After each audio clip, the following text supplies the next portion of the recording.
Hey, Michael at HouseHack Seattle here. We just got a appraisal back on our BRRRR project yesterday. So since we have the appraised value in and have finished the renovation, thought now would be a good time to run through the numbers. This is a modified shortened BRRRR. Usually when you hear people talk about BRRRR, there's something called a seasoning period, which takes about 6 months, where they have to wait from when they purchase the property with the original hard money loan or conventional loan to refinancing the property at the new higher appraised value with a new loan. There's a couple of ways to get around that seasoning period. The way that we used is to purchase the property in cash and then use delayed financing, which allows us to take out a loan after closing instead of before closing. So we closed on this property on August 16th of this year. Right now it's October 6th. So it's been about 7 weeks, give or take. We did a $20,000 renovation, new flooring, new interior paint, new exterior paint, and a couple of other odds and ends here and there. You can see we purchased the property for $435,000. We partnered with a wholesaler here who brought us the deal, paid them $6,500 kind of assignment slash finder's fee. And after all the other excise tax and closing costs, we ended up being at $451,500. Add that to our $20,000 renovation, and we're at $471,000 all in grand total on this property today. And that is cash. We used a cash purchase and delayed financing, so we did not get a loan on that. But you can use the same strategy with private money or hard money, any kind of cash-like loan. It just does not work with a conventional loan, since a conventional loan would have that 6-month seasoning period. So you wouldn't be able to get in and out in 2 months like we are. Just got the appraisal back. If you've never read an appraisal report, usually what I do is I just scroll down to this section here. This is the comps. So you can see they picked a $580,000 comp, a $655,000 comp, and a $620,000 comp, and then scroll down a little bit more to the value. So the indicated value here was $630,000.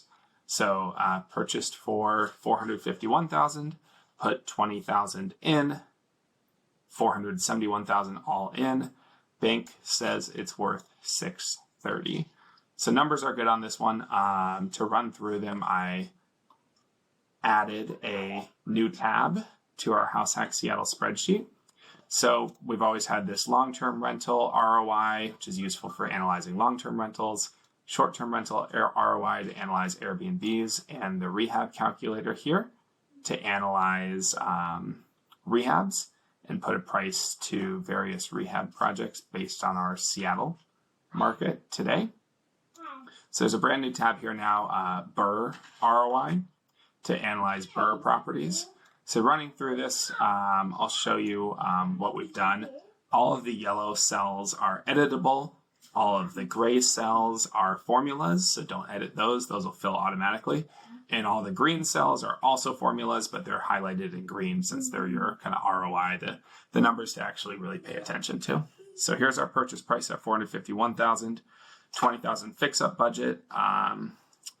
Total balance is $471,000 on it. We purchased this in cash, so we don't have hard money fees or hard money carrying costs, but if you did, you would put them in there, and those interest payments and points would add to your total cost. 21-day renovation, 21-day vacancy, $20,000 renovation like we talked about. Total hold time on this is going to be about 3 months by the time we refinance. The appraised value here is $630,000, and for us, we typically refinance our BRRRRs at 75% loan to value, which means that we pull 75% of the equity out, leave 25% of the equity in. Certain investors without a lot of property can sometimes pull more equity out, up to 80% loan to value. Investors with a lot of properties may not be able to pull quite as much equity out. They might be at 70% loan to value, but 75% is a good estimate. And then refinance costs, we're just estimating. These will probably be much lower because we don't plan to pay points on this loan since the interest rate is quite high and we hope to refinance it in the future anyway. But in reality, it'll probably be closer to 5,000. But we'll leave that at 8,000 for now. Net cost to buy this property is less than $0. It cost us negative $994 to purchase this property. But after we factor in the cost to refinance, it cost us about $7,800 grand total to purchase this $630,000 property. So essentially we're putting about less than 1% down on this at the end of the day. Let's look at the income. Monthly rental income is going to be $3,600, give or take. No other monthly income from parking or anything like that. We're looking at a 6.9% interest rate today on a rental property loan. That's about a $3,699 payment. So we are negative cash flow here after the refinance. To combat that, if we wanted to leave a little bit more equity in the deal, we could refinance to say 70% loan to value. And you can see we get into positive cash flow. So typically we would want to refinance just enough money out of the BRRRR to get to neutral or positive cash flow and nothing more.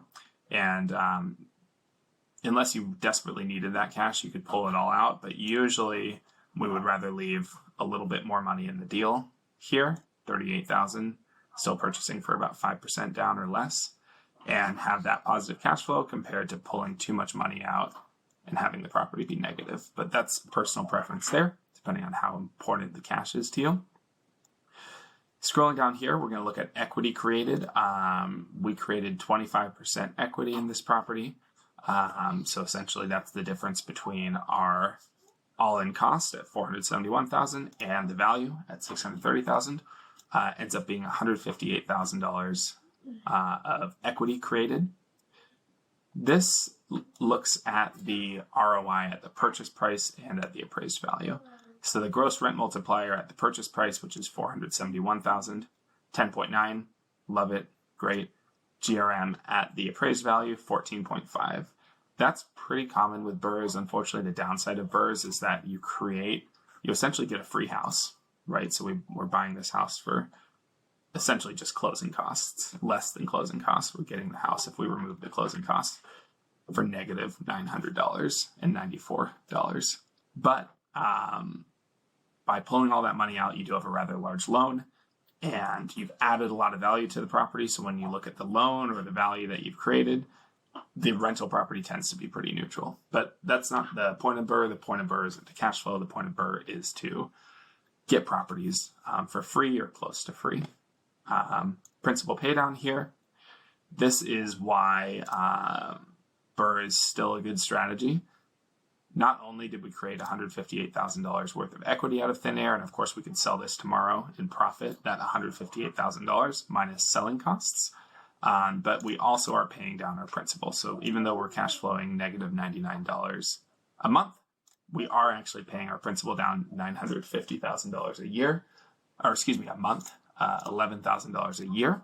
So when we factor in the fact that we're paying down our loan, we're building more equity in the property is kind of acting like a piggy bank, and we are gaining almost $1,000 of net worth every month from this property.